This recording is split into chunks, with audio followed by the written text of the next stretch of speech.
Hello everyone. Yeah, still floating a bit in that Tomorrowland vibe.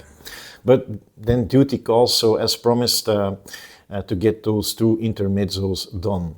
So after the single cockpit cell, here's our second one, so the fuselage. It also scores a max on that scale from easy to tricky, but then in a slightly different way. Whereas the single cockpit cell may look intimidating at first, I mean, once you get the hang of it and you know how to sequence it, as you saw in the video, it becomes pretty safe and smooth sailing. Whereas the fuselage, whereas it looks more finished when you start, I find that just a bit scarier. In the tools video, I mentioned how materials, including resin, sometimes struggle to distinguish where the support ends and where the part begins. And that the thicker the support, obviously the more difficult that becomes. Now with the fuselage, we're working thin against thin here, so they're also equally matched up. And that's because some of these sections are hyper thin to obtain that see-through effect. And then also for the fuselage, we're going to work towards that tipping point moment. And that moment of strike may feel like, how is this ever gonna work out right? Now, it's just a matter of giving it a little extra love and care. In terms of timing, count about 10 to 15 minutes. Just as the single cockpit cell, I'll do it as uncut as it can be. Now, unlike the single cockpit cell, I'm recording this intro here up front. So let's just give it a go and see how long that multitasking of doing and showing is going to take me this time.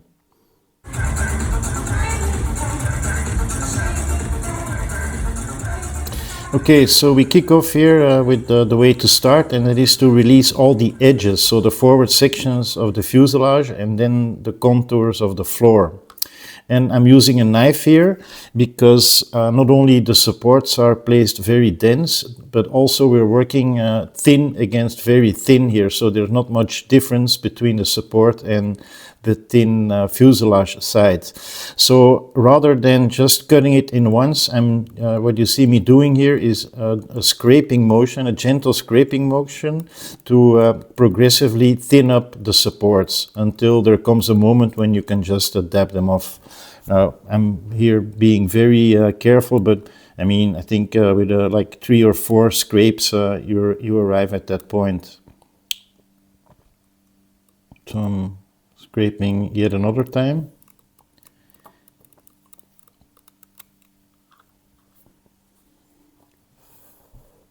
So some support got off, and then now I'm dabbing it because the supports have now thinned up sufficiently, so I'm trying to dab it so that the whole forward fuselage section is freed up.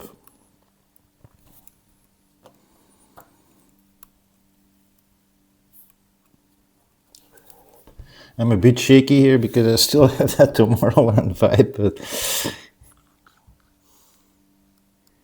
we'll get there.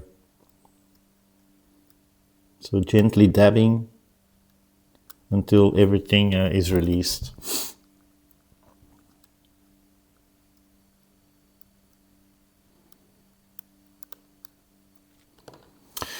And then what I'll do is once I see that they're released, either with a tweezer or with a nipper, I'm going to cut off the forward or the back sides a bit, just to create a bit more space. There's no risk of tension as the supports are loose from the part anyhow, but then it gives you a bit more freedom to work. And as the fuselage section sits very close to the bottom plate, you want to be a bit careful here to free everything up. And then as you saw me doing with the cockpit cell, now it's a matter to just do some housekeeping. I prefer to clean everything up so that you have a good vision of what's still left to do, and then you can also clearly see the tasks that are coming up. So this forward section is now freed up. So next up is working, I think there was still some bits on the base plate left over, so that's cleaned up now. So now we'll start working up the contours of the floor in much of a similar way. So you thin up with a knife the supports, and then at a certain point in time you just dab them so that they come loose.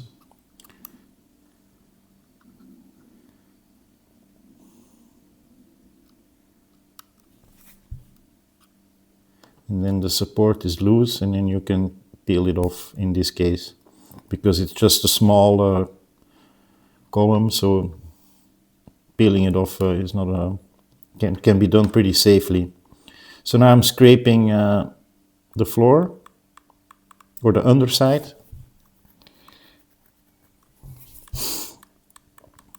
Same way, like 3 or 4 times. You'll feel that.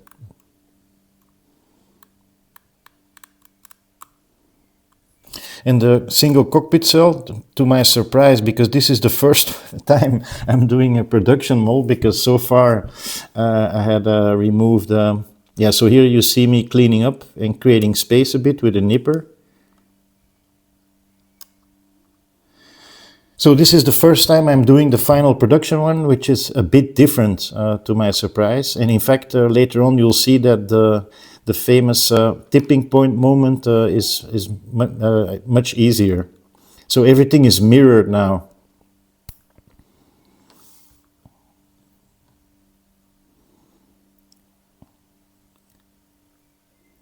So now I'm gradually coming to the back of the floor. Same way, you scrape a couple of times with a knife. And you see that pillar is coming pretty loose.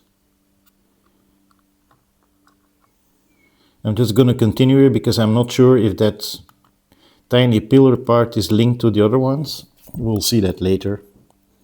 So again, scraping to thin them up.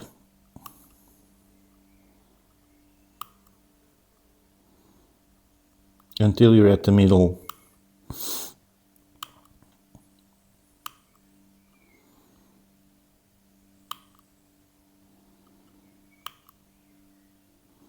And once they're thin enough, you can start dabbing them off so that they're released.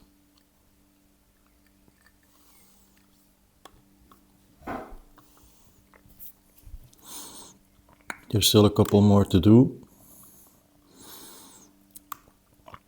And that whole left pillar, which covers the one half of the, or the left half of the fuselage, that will come all the way off.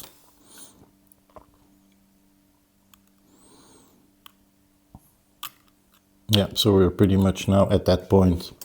So then what I'm doing is again freeing up a bit on the top so that the peeling off never would hurt the part. In a similar way I showed in the single cockpit cell with those inner ones, not to hit the bottom of the frame. So this is out of safety so that you can handle it a bit better. Now I could take that off by hand, but here I think I'm gonna do it. No, I'm just cutting it off halfway.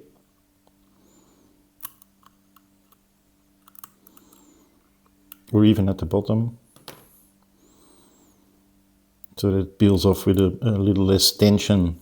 And then, yeah, that's up to you, but I always do some housekeeping to clean everything up so that you can see everything nicely. So we have done now the one half. Now I think we're about 9 minutes far. You can skip, I think, up to minute 12 or something, because in the end it ended up being 20 minutes. So this is pretty much the same thing. It's mirrored on the other side. So I'll keep doing some commentary, but feel free to skip until that right half is also fully released. So same thing again, scrape until you feel it's thin enough, and then you can start dabbing them away. And in this way you don't risk of breaking the fuselage section, because in that particular area it's really very thin.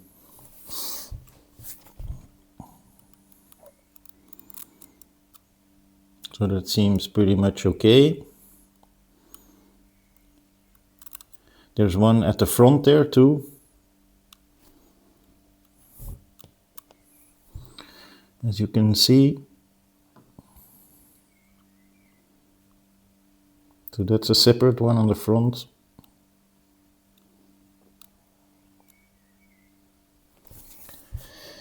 And then once it's released,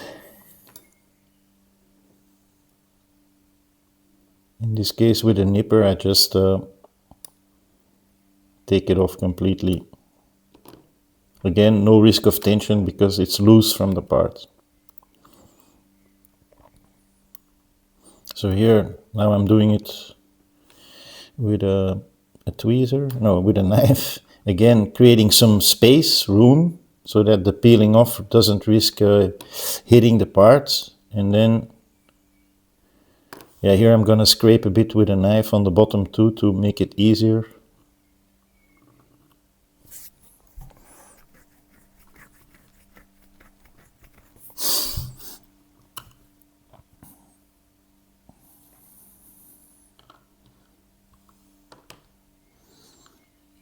So now I have room to cut off the base. And then it always helps also to clean your disc once in a while. So here we're up to the point now that, I don't know, we still have to, that middle section, the floor to do. You shouted too early, Christian. So as you saw me doing before with the other sides, you scrape the supports until they're thin enough.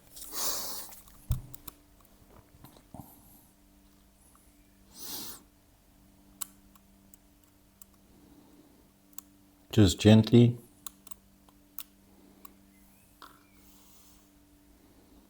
And then you work your way up to the back.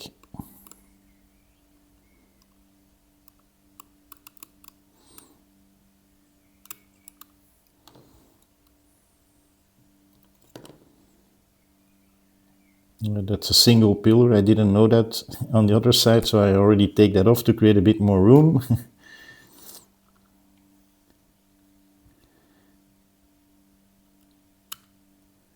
Just a couple of smaller ones.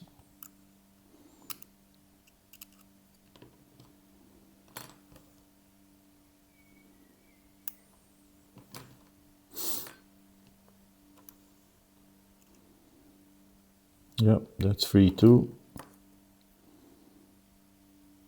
Cut it halfway so I can then chip it off more easily, or at least more safely. So we still are left with those, with that other backside.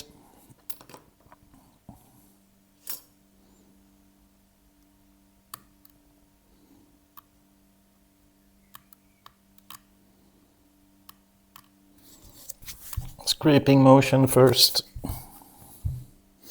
Yeah, here I think they're loose. And then I cut it in the middle.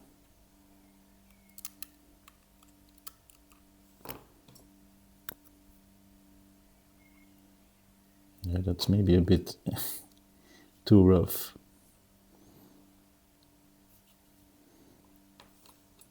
I think there was still a 1 point left.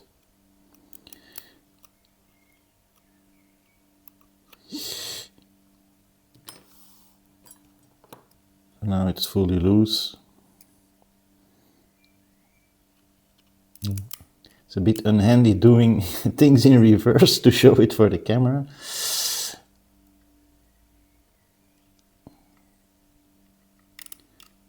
Okay, we're done. And then some housekeeping. Clean everything up. And you'll gradually see what's still left to do. So now we're coming as sort of a midpoint. All the edges are now released.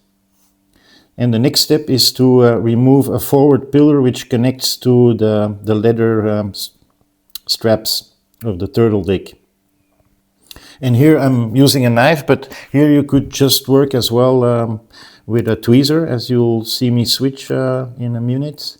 Because here we're, like in the cockpit cell, the supports are thin, the leather pads are thick, so it pretty much breaks off where you want it to break. Here there's, that's just normal like we did before. unlike those edges you saw me doing where you want to be a little bit more careful.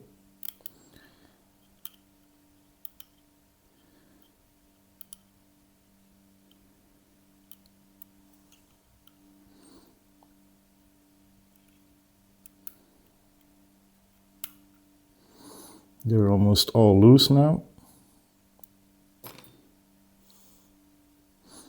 Yeah, Tennessee redesigned the whole structure, and that's because it's also more upward, so less in an angle. So now that forward section is loose, you see. Now here too, I think I might cut it in half, just to make sure that nothing breaks off where you don't want it to break.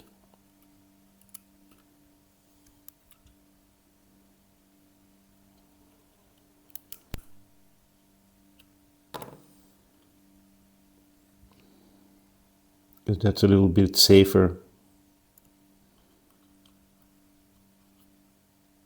Voila. And then back to housekeeping again.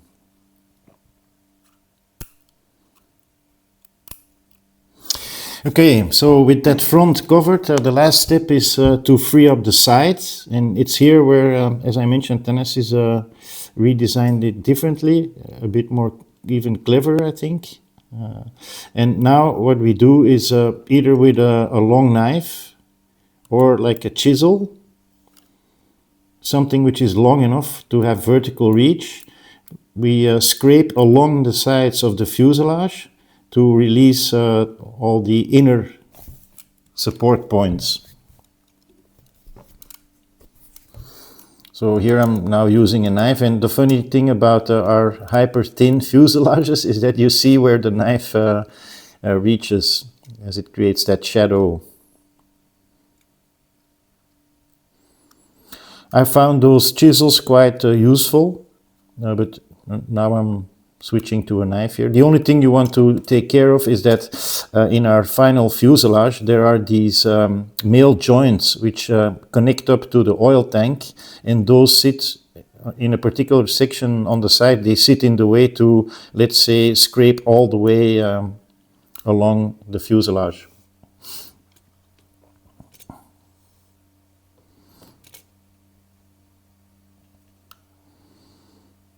And you can either work from the top or the back.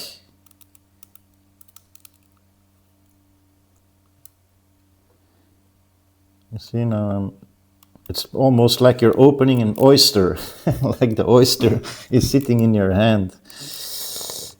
And you dab it through. So now I'm dabbing forward just to make sure that everything is released on, and you can each time gently feel if the side is fully loose. And you can go more upwards a bit, but that I'll explain later. So you just make sure that the forward flaps are fully free.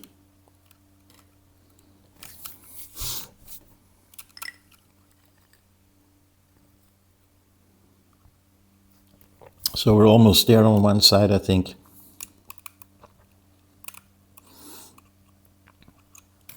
So now I'm trying to release everything underneath that male joint. You see now the left side is now completely free. And that's what we're going to repeat on the starboard side.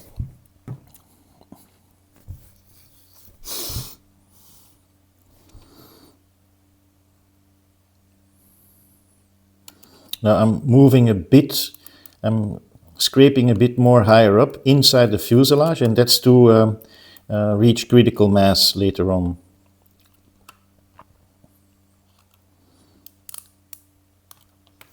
Because the final points of the whole structure, they sit against one of the thicker parts in the fuselage that mimic the steel frame.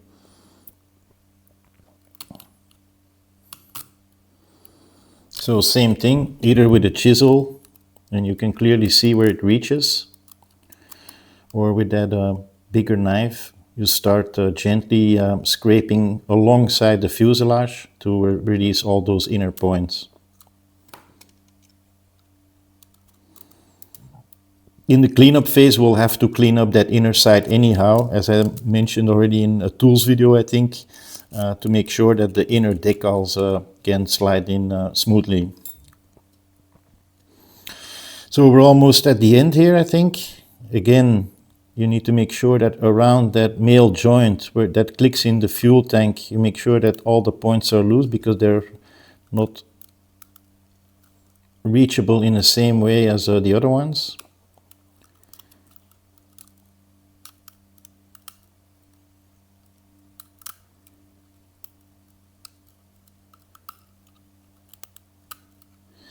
And once again, the check is to make sure to see, yeah, it's on, we're almost there. There are just some little points which are still connected. And now I think they're fully free. And now you see me already checking what is going to be the tipping point. Now, if that goes not that smooth, then you just, what you see me doing here is you just go inside the fuse a bit higher inside, deeper inside, and you chuck off a couple of points in a similar way until you feel comfortable.